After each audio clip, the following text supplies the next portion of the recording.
जिल्ला प्रहरी कार्यालय नुवाकोटमा सरुवाबाट भई जान लाग्नुभएका प्रणानी राजेन्द्र तिमल सिन्हा सरलाई खादामाला लगाई बिदाई गरिदिनु हुन यस कार्यालयको कार्यालय प्रमुख श्रीमान सागर भुसारज्यू सरलाई हार्दिक अनुरोध गर्दछु।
धेरै बस्न पाइएन।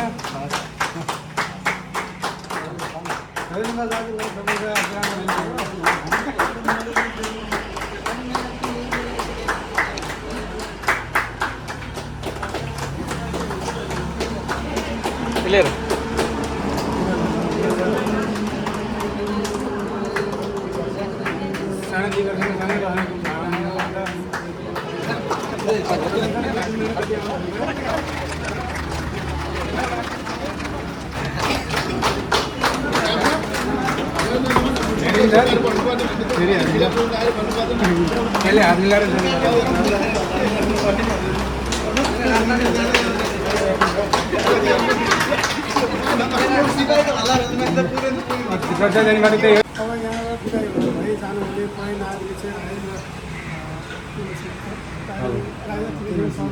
यहाँ भएका नराम्रा कुराहरूलाई केही विषयहरू राम्रो कुराहरूलाई मात्र मनन गरी लिएर जानुहुन भने रहँदा बस्दा उहाँका तिता मिठा र रमाइला कुराहरूको केही अनुभव सुनाइदिनु हुन भनेर यो कार्यक्रम आयोजना गरिदिनुको आयोजक टिमप्रति कृतज्ञता व्यक्त गरेँ। लगभग 28-29 महिना जिल्लाका प्रहरी कार्यालयमा 2080 फागुन 1देखि यहाँ लेखा प्रमुखको रूपमा कार्यरत रहँदाखेरि आर्थिक पाटो सम्हाल्दाखेरि अलिकति सबैलाई खुसी पार्न सकिएन होला। अब सकेसम्म त मैले त्यसलाई सम्बोधन गर्ने प्रयास गरेँ जस्तो लाग्छ। तापनि अब कुनै सामान केही भन्ने बित्तिकै उपलब्ध नहुन सक्छ। त्यस कारणले गर्दाखेरि कसैलाई मबाट र मेरो काम गराइबाट चाहिँ कसैलाई आत्मसम्मान केहीमा ठेस पुगेको भए चाहिँ मैले सुरुमै माफी माग्न चाहेँ है। अब प्रहरी कार्यालय हो, सरुवा बडुवा यो नियमित प्रक्रिया हो। अब यो मेरो लगभग 10 वर्षको दौरानमा मेरो दोस्रो कार्यालय हो, बिदाई हुने कार्यालय चाहिँ फेरि दोस्रो कार्यालय हो। त्यस कारणले पनि यो कार्यालयमा काम गराइ बसाइ मलाई पक्कै यादगार हुनेछ। यहाँहरूले गर्नुभएको सहयोग जुन अविस्मरणीय छ। अब यस कार्यालयमा आइसकेपछि यहाँ विभिन्न जेएनजी आन्दोलन, निर्वाचन लगायत सबै कुराहरू खेपियो र पनि हामी प्रहरी चाहिँ उस्तै जोस जाँगरमा छौँ। त्यो चाहिँ खुसीको कुरा हो। उहाँ जस्तो कार्यालय प्रमुख पाउनु हामी यो चाहिँ गीता प्रहरी कार्यालय गीतानगरको चाहिँ एउटा म चाहिँ भाग्य नै भन्छु है। अब जुन आफ्नो इनिसिएसन दिइसके पछाडि जे कामको लागि हो त्यो काममा चाहिँ भन्ने बित्तिकै तयार हुनु पऱ्यो पुलिस। अरू भनेको एकदम इन्जोय गर्ने एउटा पारिवारिक वातावरणमा चाहिँ बस्नु पाइयो। त्यो नै एउटा कार्यालय प्रमुखले आफ्नो मात्र कर्मचारीलाई गर्ने सुविधा नै सबैभन्दा ठुलो त्यही नै हो गरिरहेको छ। यहाँहरू सबैलाई यो अवस्थामा पुर्याइदिनु भयो, सबैलाई धन्यवाद दिन चाहन्छु भन्दै म फेरि भेटौँला भन्दै बिदा हुन्छु। धन्यवाद। धन्यवाद राजेन्द्र सर। अब हामी कार्यक्रमको अन्तिम चरणमा आएको छौँ।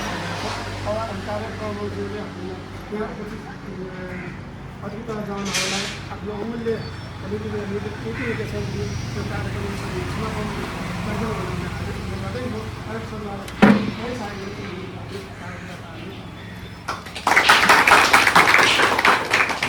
म बसेर कम्फर्ट गरेँ है मूर्तिलाई।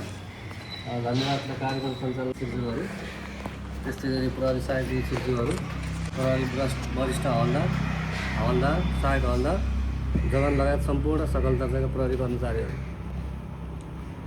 आज अलिकति अब कार्यक्रम त बिदाई त फेरि भेटौँला हो, तथापि मैले यसै कार्यक्रमलाई चाहिँ उपयोग गर्दै मैले नयाँ आउनुभएको विभिन्न कार्यालयहरूमा हाजिर हुनुभएको प्रहरी कर्मचारीहरू, प्रहरी हवलदार साहबहरू हुनुहुन्छ, कतिपय जवान हुनुहुन्छ, प्रहरी सहायक शिशुहरू हुनुहुन्छ, उहाँहरूलाई पनि यसै कार्यक्रम मार्फत वेलकम गरेँ मैले।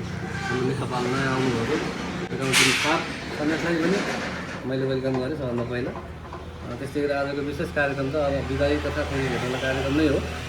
सुन्न अलिकति मजा पक्कै पनि भन्दा मिलन जति सहज हुन्छ विश्व त्यति धेरै आनन्द अलिकति नआउन सक्छ होइन, त्यो स्वाभाविकै नेचर हो हाम्रो। तथापि यसलाई हामीले स्वीकार्नुको विकल्प नरहन सक्छ, यसलाई जसरी स्वीकार्नुपर्छ। यो एउटा सङ्गठनको नियमित प्रक्रिया हो, यसलाई चाहिँ हामीले सामान्य प्रक्रियाको रूपमा ग्रहण गर्नुपर्छ जस्तो लाग्छ मलाई।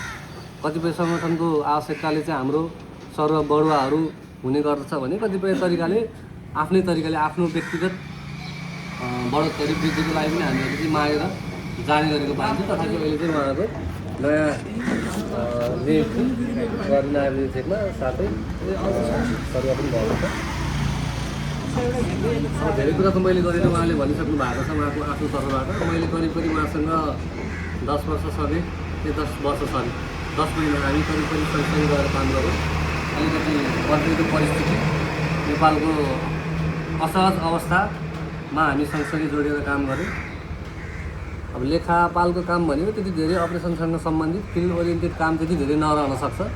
काम नदेखिँदै काम हो जस्तो लाग्छ मलाई, तथापि काम त्यति धेरै कम चाहिँ हुन्छ जस्तो मलाई लाग्दैन। काम चापाचापै हुन्छ, अलिकति बढी हुन्छ, सबैतिर म्यानेज गर्नुपर्ने हुन्छ।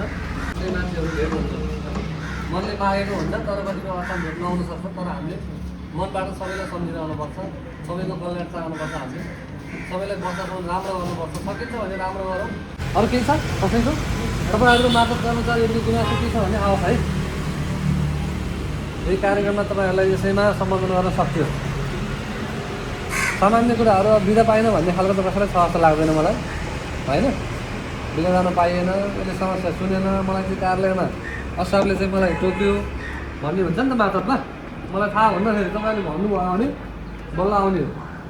हल्दानीहरूले फेरि पेल्यो होइन, सुधार्नेहरूले चाहिँ मलाई पेलाइ गर्छ, मलाई चाहिँ आउट छोड्दैन भन्ने खालको गुनासो छ भने पनि यहाँ आओस्। धन्यवाद।